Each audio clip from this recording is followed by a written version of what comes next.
special guest, super smart person that will teach us a little bit on how you manipulate computers to work on their own, is what I understand by going to his website. His name is Dion Pouncil. Welcome, Dion, to the Ideal Investor Show. Thank you so much. I really appreciate it. Right. Yeah, absolutely. I mean, you're more than welcome. We want to learn from you and the cool stuff that you do, generating wealth and doing trading in a little bit of a different way. But before we get to that, would you be so kind to just give us a little bit of, who is Dion? How did he get to where he is right now? Yeah, for sure. So, my name is Dion Pouncil. I am the principal and chief investment officer for Pouncil Capital. Pouncil Capital is a systematic hedge fund. And so, what that simply means is that I work with my team of quantitative developers to take my trading strategies and ideas and we program them into computer algorithms, add a little bit of machine learning and AI in there, and release them into the markets. So our fund is about 97% autonomous and driven by algorithms. That 3% of human discretion essentially is me deciding which investment universes we will play in and what the overall strategies will be. And then once those things line up with the back test and some actual live testing, then we go forward full throttle with the algos.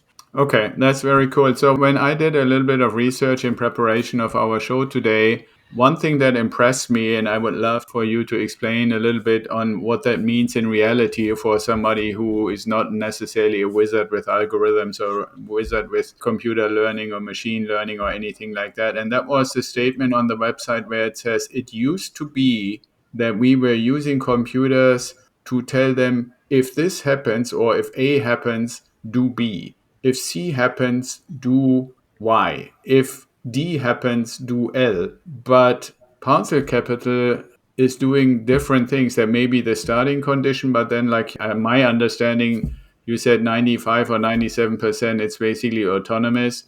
There must be something other than what if relationships happening. Can you enlighten us a little bit, what is actually happening there? Yeah. So, as you mentioned earlier, especially in the beginning stages of the computer, you talk about logic, it's basically set off of if and then, right?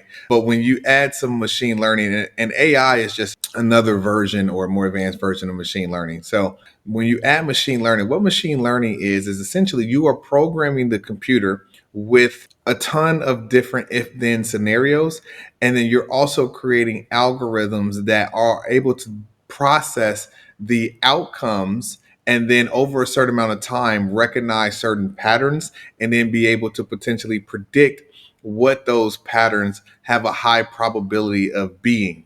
And then with those, it can begin to train itself. So literally, the machine is learning as it is processing these if and then scenarios. And because it's able to process thousands and millions of if and then scenarios essentially per second, it can make decisions that humans couldn't even consider or see for years, and it could do it in essentially a collapsing time with the speed that it's able to accurately process and predict those parameters. Does that make sense? Yeah, that definitely makes sense. Now, I am definitely not and have never really been very much into trading, especially stock trading or anything on the markets like New York Stock Exchange or NASDAQ or anything like that. But because we are basically working with our clients in residential real estate investing, I always feel it's important to have an idea what else is going on in the market. And oftentimes you can imagine, we have clients who initially come to us and say, okay, well, I've been working for this company and they have a 401k plan and that goes into mutual funds, or they have a 401k plan and we have the option to have a managed account and there is some organization, I don't know, the Fidelities and the Vanguards of the world. And then I've heard about Robinhood. Should I use Robinhood, or does it make a difference which platform I'm actually executing or putting in my buy and sell orders and stuff like that? And in the process of that was a long run up, right? In the process of that, I saw and keep seeing here and there something that is called the Fibonacci application, right? Mm-hmm. And in my simple mind, the easiest way that I could describe it, and you tell me if I'm getting that wrong or right, hopefully, is that there are patterns of mathematical behavior, so to speak, that have probabilities And over a large data set, over a long period of time, if those probabilities keep repeating themselves over time, those who use these Fibonacci calculations claim that if you do it often enough, you can actually find certain points that when like a certain stock behaves in a certain way, following these so-called Fibonacci curves, that there is a certain level of predictability on what is most likely going to happen next, in the next week, in the next month, in the next quarter. But that's still, when I read about it, looked a little bit at it, it was borderline too complex for me to really grasp it. But it still felt like what if, and quite a bit of variability in it. So if we were to compare that to what you were describing, is that similar or is it totally different? Yeah, let me break down because you hit on multiple different points in that, right?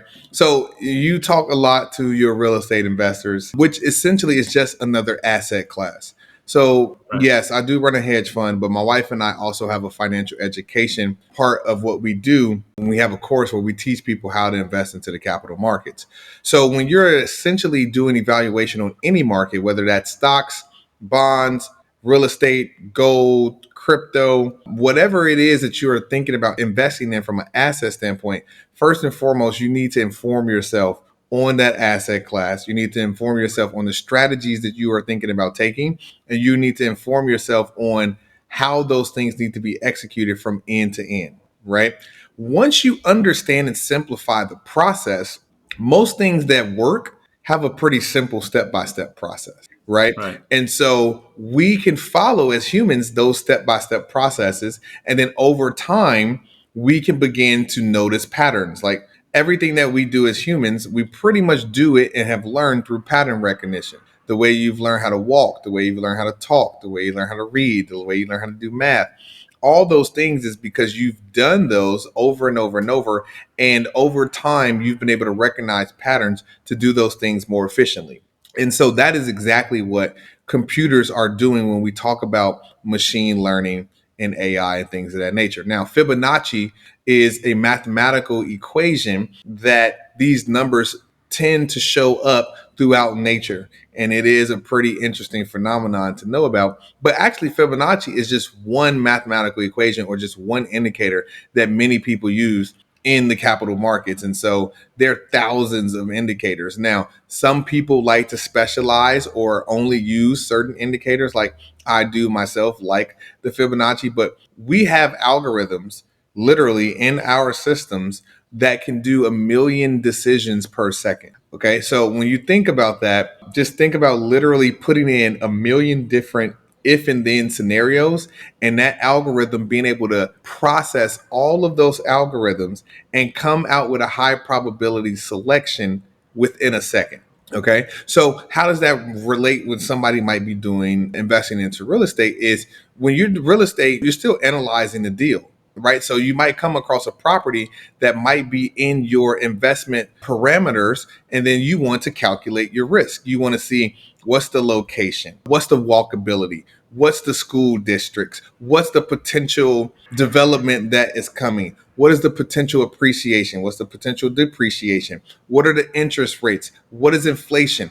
All of those things are data points that you can create a model for that will be able to analyze your deals and give you predictions on if that potential deal might meet a certain criteria and or ranking for yourself. So we do a lot of the same things. We're just applying them for different markets. And because the capital markets, there are a lot more participants and there's a lot more capital being traded, and the speed and the frequency in which they've been traded, you're enabled to speed those things up versus where real estate deal, you might go through some of the similar steps of risk analysis, but you might have to go out and physically walk the property. You might have to go get an appraisal. You might have to do things in that sales process that you still need to walk through, but it might take you a substantial amount of time. And some things you can't necessarily speed up or be ran by computers. So I would take the approach to say, whatever asset class you're interested in, the first thing is inform yourself. Second, get educated on some high probability if then scenarios that may potentially work for you.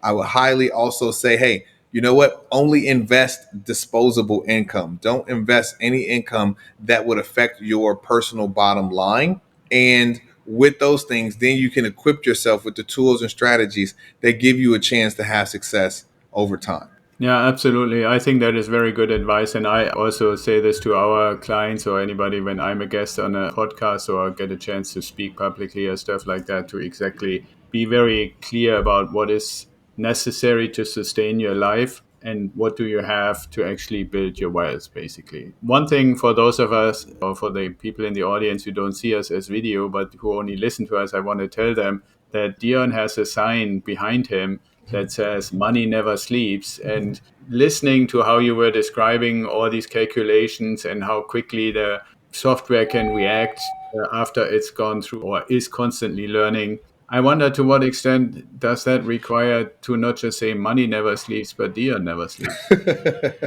Well, yeah. So a little bit about the sign. It's two parts. One, it comes from one of my favorite movies, which is called Wall Street, Money Never Sleeps. So it's a two-part movie. One was released in like the late 80s, early 90s with Charlie Sheen and I forget the other actor right now. It's called Wall Street. And then in 2000, like late 2008-ish, Shia LaBeouf did a remake called Wall Street, Money Never Sleeps. So those are two of my favorite, trading based movies. And then second, my friend owns a like canvas art drop shipping company. This is one of his designs. And I was like, I definitely need that because it's one of my favorite statements. So that is the kind of the two-part breakdown. Now, when it comes to Council Capital and our trading and investing in things of that nature, we do trade in the futures market, which is 22 hours a day. And so it opens 6 p.m. on Sunday and it doesn't close until the following day at 5 p.m. So it's literally open 22 hours a day, essentially from Sunday to Friday. So it only really closes 1 to 2 hours a day to process. So we do have algos running in those all day. And then when you think about the Forex market, which is the foreign exchange, that market is 24 hours. The crypto market is 24 hours. And so the United States stock market is actually only from 9:30 to opening bell to 4 p.m. So literally and figuratively, when you're thinking about trading and investing, money never sleeps. Yeah. So I guess then it wouldn't be completely wrong to say you had to invent some machine that gives you some sleep and works 97% of the time on your behalf. Is there some truth to that? Yeah, when you think about it, when you're trading and investing or any asset class where you're looking to purchase something for a certain price and eventually sell it at a appreciated value, what you're looking for is you're looking for some type of edge. And so when you understand the power of data, you understand the power of technology and the speed in which these things move, speed can be an edge. So if information is an edge and speed is an edge, if we have the same amount of information, but your machine is faster than mine, or my machine is faster than yours, then the faster machine wins. If we're talking about that we're trading in the same markets, basically at the same frequency or the same speed, then we talk about who has the information that's accurate and when did they get the information? Because we could have got the same accurate information, but if I got it before you, then I have an edge. And that is all the computer needs is a slight bit of daylight, a slight bit of edge to find an opportunity to capture some profits. And there are different trading frequencies and trading strategies, all the way from investing in long term to high frequency trading that pretty much travels close to the speed of light. Yeah, understood. One thing that fascinated me, I don't know exactly how many years ago, but I read actually that several of the really high volume traders on the East Coast moved their offices closer to the exchanges because the length of the fiber optic cable would be shorter. Yep. And even though I don't know if it's nanoseconds or milliseconds, a ridiculously small amount of time would allow them to buy and sell something a little faster and take advantage of the ups and downs, and which is actually, I mean, from a real estate investor's perspective, where for one, I'm not aware that we really have as deeply in all aspects analyzing AI yet. I'm sure it's maybe coming, but right now the deals are so heavy on administrative things, which I'm pretty fascinated that in the stock markets that it was possible to remove all of those administrative hurdles that we have to even be able to execute from the moment you say I want to buy something to the moment that you can actually own it. In real estate, it's still anywhere, even the fastest I've ever done was slightly less than 30 days. And not because anybody was sleeping on anything, everybody was working exactly their thing but then you're talking milliseconds or seconds or stuff like that to buy and sell something, execute the trade, and literally own it, even if it's just for a minute or a few seconds or so. There's a huge chasm there. But one thing I think, to keep it real and not too theoretical, I would love to ask you, Dion, if you could give us a little bit of an example, especially because people, even if they're coming to this podcast because we're normally talking about real estate and building wealth with real estate, but since we have you, can you give a little bit of an example of using this kind of machine learning and intelligent high speed approach compared to what people otherwise would be able to do? Is there maybe a story or an example where you can say, this is why this made the difference and this is what the outcome was? Yeah, absolutely. So what you're talking about is called co-location. And so Mhm. these firms, they want to get their computer servers as close as legally possible to the exchange to cut down on the time that it would take from the data to travel from the exchange to their server. And from a real estate perspective, the companies that do these co-locations, they charge like $1 million a year. Yeah, No, that would be cool. legitimately, they charge $1 million Yeah, a year for these co-locations of these servers. So if you yeah. were, interested in real estate, you could, potentially buy some buildings in and around the exchange and set up some server farms or lease out the building to server farms because it is a booming business. So trust me when I tell you, it is a real thing, right? So you do have a real estate component to that opportunity. The other thing you mentioned is using technology to advance, real estate investing. So first and foremost, we just closed on a property today. So I find it Oh, very cool. interesting that I was Congrats. Yeah, on a yeah, real yeah. estate based show today, which is pretty interesting. Secondly, I have a really good friend of mine who is an active crypto real estate agent, Mhm. and he has helped multiple people buy properties with their crypto holdings here in the Miami area. And one of the ways it's been able to speed up their process is through the smart contracts, being able to get a lot of the paperwork that has to be done in real estate on the blockchain and in the crypto smart contract based technology and streamlining that process. And then the other way is being able to work with banks to collateralize the asset of Bitcoin and use that collateral to purchase a house. So it's definitely coming for the real estate industry and it's definitely going to speed up fast. Now, you mentioned the administrative stuff. A lot of that can be processed and can be done now, but it's also the industry has to want it, the supply and demand. The industry has to demand it and push the needle forward for those things to take place. And it is happening, and it will begin to speed up as more and more people start to see the power. Because think about it, a person can click a button and submit a trade anywhere around the world, and that trade is submitted in all the exchanges around the world and filled within seconds.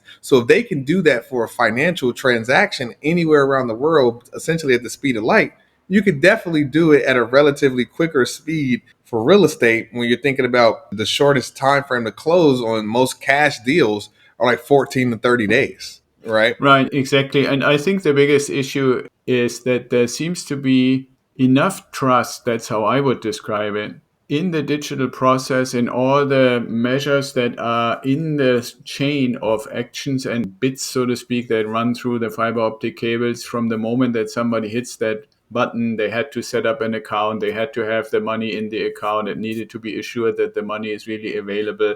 Then they basically hit the button and say, I want to buy 10 shares of whatever company. And then that execution, and it goes over and everything is buttoned up. That's how I look at it, so that the transfer of ownership of the asset is not in question. And I think the biggest issue that we have is that some of the entities we're dealing with, and literally the end part, I mean, even if you say you close today, really fully legally the owner that you can prove that you are the owner is only when you get the deed, Right. right? And depending on where you're actually sitting, I don't know if Miami is particularly fast, but I have done deals where it took almost a month before the deed was literally in my hand. Somebody could contest it, not because anyone did anything wrong, but that is the final legal document that says you now own 123 Main Street. Right. Right. And so I'm a huge fan of saying we should definitely encourage everybody in the industry to do whatever they can to create these trust markers, or whatever term you want to use, so that everybody can be okay with it and no longer doubt it. Because, I mean, there have been bad players in every financial market ever. right? From probably Egyptians on up to today, there's always stuff that goes wrong. And it's not just Bernie Madoff was the first guy who ever, did a Ponzi scheme or stuff like Right. that. On the real estate side, I wish personally that things would sometimes go a little better and a little smoother, because we live now, and I think this is just the beginning. We live in a very high volatility environment. If you look at the last 6 weeks for interest rates on mortgages, it's pretty crazy. I can't remember that it has been that crazy, but I'm wondering, is it just because my memory is so bad, or it didn't happen before? Yeah, So the latest large inflation number period was around the late 80s. So this is the first time that is getting that close to, double digits and potentially mid 20s by the end of the year on the inflation. So, right. No, and I remember that because I'm old enough to remember it. The point is, at that time, the flow of information was much, much slower. oh, So yes. when the Fed actually said we are probably going to increase interest rates, nobody really either knew about any changes or did anything until they had confirmation that these guys had met and they had agreed to it. Everybody had signed on the piece of paper, and now we have a quarter or 0.5% more. Yep. This time, if you look at it in comparison, the Fed has basically talked about it for 3 months. And then when they said, and we are pretty sure we're going to do it, the day they confirmed it, mortgage rates went already up before they ever even took any action yet. Yep. And bond rates went up and stuff like that. And everything is kind of feels like it's all in a yo-yo environment. And I wouldn't normally care that much about it, other than the fact that you have sometimes deals where you say, okay, if I can close it at this interest rate, it is cash flow positive. Right. If interest rates go up a little, like a few tenths or so, still all good. But when you have an environment like we have seen recently, where you could literally have zero point 0.5, 0.75, up to a percent change in 4 weeks, Mm-hmm. which is exactly like you said, those 30 to 45 days that you need from when you say, here, I want to go, right? And banks are super jittery to lock in a rate anymore because they don't know if they can honor it 40 or 50 or 60 days into the future, Right. all that kind of stuff. And so we would definitely in the real estate industry massively benefit if all these kind of processes could happen faster, like you do them in your stock investing, because I think everybody wants to do an honest deal where all the rules and everything is followed properly, and not necessarily ultimately either lose or step away from a deal, not because anybody did something wrong, but because the whole process is so slow that it cannot react properly to the environment. Right. So that's definitely interesting. Now, one last thing before I ask the final questions we ask to everybody, but again, referring back to your website, I think this is a really important thing because it applies across all asset classes and all investment decision making, I believe. And you have that on your website. Can you tell us a little bit your findings and your position about emotional decision making versus rational decision making? Yeah, absolutely. So traditionally, most hedge fund managers and investors do what we call human discretion. So they are making the decision. And so what we've worked on is eliminating the human discretion as much as possible in the decision making process. And so EQ and IQ are both important, right? But when you understand that you're dealing in a psychological market, where other humans are making trading decisions based off of their information, based off of their data, how accurate it is, and then processing that information and making their decision based off of gut feelings or emotions or what happened in the market today, or did they win or lose the last trade, or what's going on in their family. All those things have a psychological effect on their ability to make a decision for a trade. Whereas the algorithms, they're only going to do what you program them to do. So if you tell the algorithm to jump only when certain markets hit X price, that's all it's going to do. And it's not going to trade before, it's not going to trade after, it's not going to trade if it doesn't hit that parameter. And that is how we can keep it in its simplest form. And so over time, those things will perform better and more accurately than the human. The human gets tired, the algorithm does not. The human gets hungry, the algorithm does not. The human might get a phone call or a text message, the algorithm does not. The human might check social media or have to check on the kiddos, the algorithm does not, et cetera, right? So those things and understanding where you are, understanding your weaknesses, understanding your capabilities, understanding that even performing at your best, what is that performance level? And then for me, if you look at it from a competitive standpoint or your desire to win, it's always looking at how can I optimize and how can I be better or how can I get better or how can my business get better and more efficient. And if we just look at the data and we make data driven decisions, we can see that one of the easiest ways is to remove the human out of the equation. And so that is what we've decided to do. And that's what we've decided to focus on. And we're not saying that it's easy. We're just saying that we believe that the data is accurate, that over time, it will be worth it. Okay, yeah, that's cool. And you just triggered an important component to that because I think for me and for our audience, there is probably a good understanding of what you just explained as far as the algorithm and doing whatever the boundaries are that it's been given and be relatively emotionless to just executing. If I take that to the next level of my limited understanding of AI and machine learning, I've been wondering how you detect what the machine has actually learned. And I give you an example that kind of happens in my little mind. If the machine, by observing millions and millions and millions of transactions and stuff like that, and market reactions and stuff like that, comes to the conclusion to say, I am now going to execute on a 9 month strategy. And based on everything that I've analyzed, if I do these steps in 9 months, we will have way more result, better result, way more profit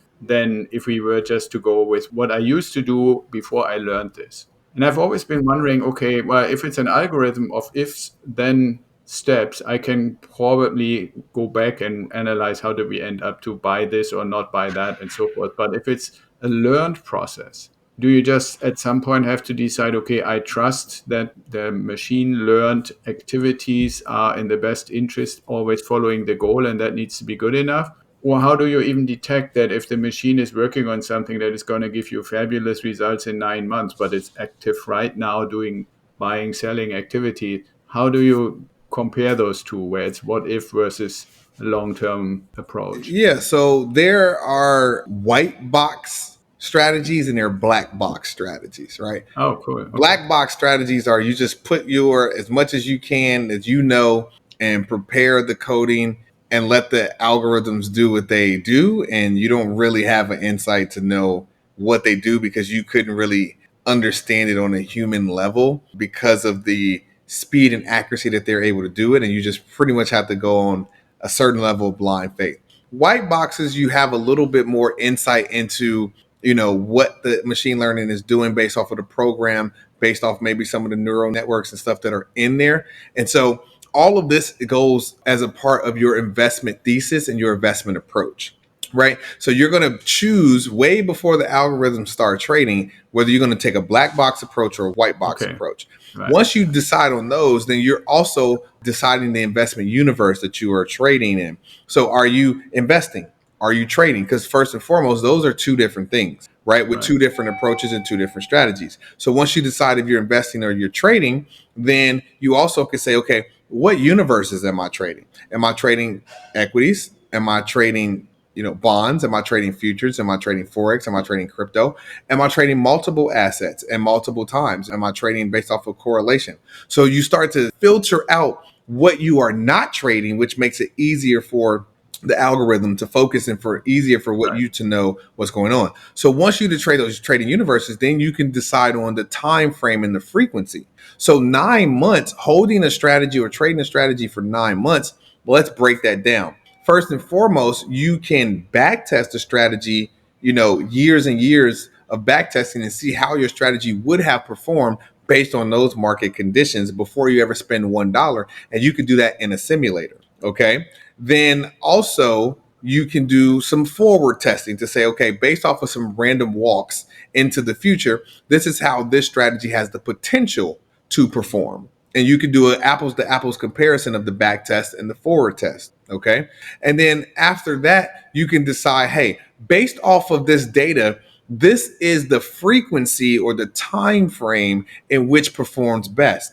That might be a buy and hold strategy. That might be a position trading strategy. That might be a swing strategy. It might be a day trading strategy. It might be a scalping strategy. It might be a high frequency trading strategy. So once those parameters are met, then the algo is only going to trade within those parameters. So if you select a high frequency strategy or a day trading strategy, your algo is not going to care about projections that happen 9 months from now. Your algo is only going to be looking to find high probability scenarios that are going to get you in and out of trades today.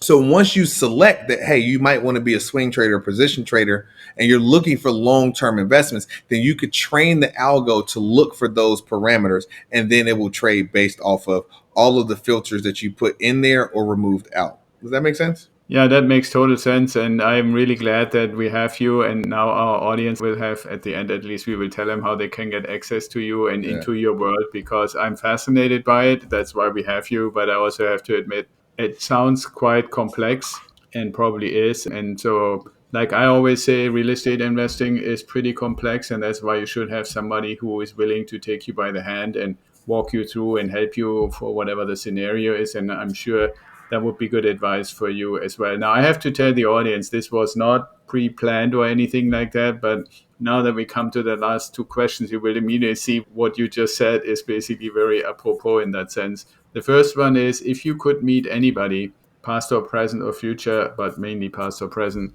who would it be and why?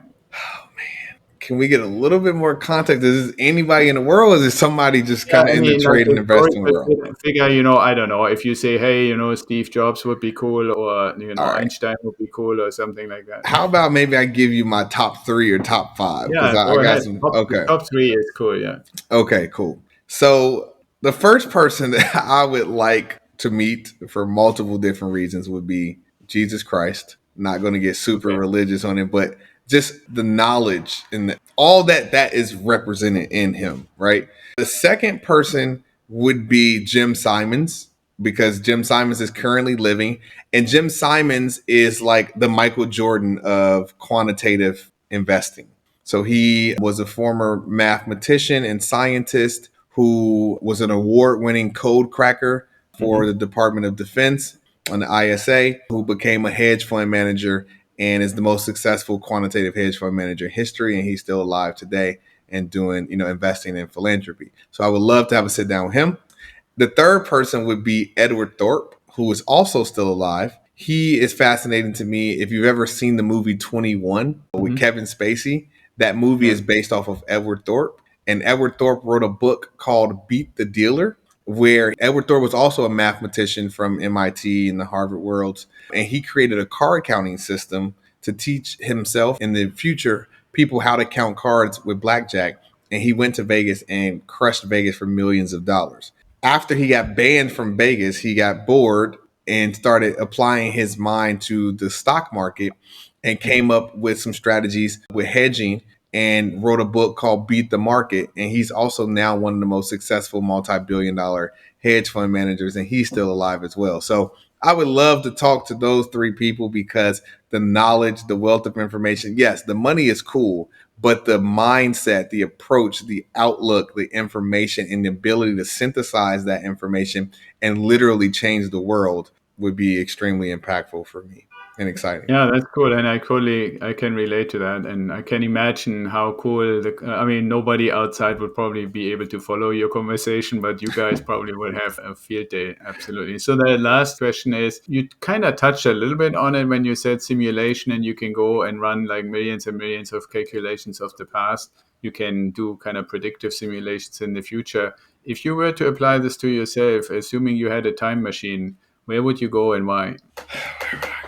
Although I am grateful for everything that I've experienced, and I think that everything happens for you, not to you, if I had a chance to go back in time, I would go to my 12-year-old self as I was, 12 year old is about sixth grade. And that's when I really started to get really good in baseball because I used to play baseball, high school, college, and some independent minor league professional baseball. I'm not saying I would not take the baseball route, but I would take math and investing more seriously. I was a math and science nerd, which is why I end up migrating to this world. I just so happen to be really good at baseball and really good at sports. So I end up going to school on a baseball scholarship to Hofstra University in New York. But at 12 years old, I would have told myself, do great in baseball because that was fun and exposed me to a lot of things, but triple, quadruple down on the math and science. So as good as I thought I was in math and science at that age, I would have told myself to triple down even more so that when you are done with, and it probably would have made me a better baseball player as well, because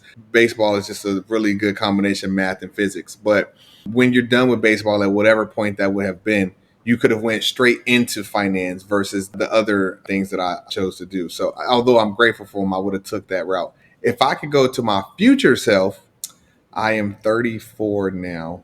If I could go to my future self, I would probably say between 37 and 40, like those actual ages, like actually 37 and actually 40, to see the impact that I've made on the world, because my mission is to help 75 million people improve their lives through financial education and trading. So I would like to see where I am on helping of those 75 million people. And then I would like to see how successful my fund is. And I would actually like to see how well my family is doing because I have a beautiful wife and two daughters.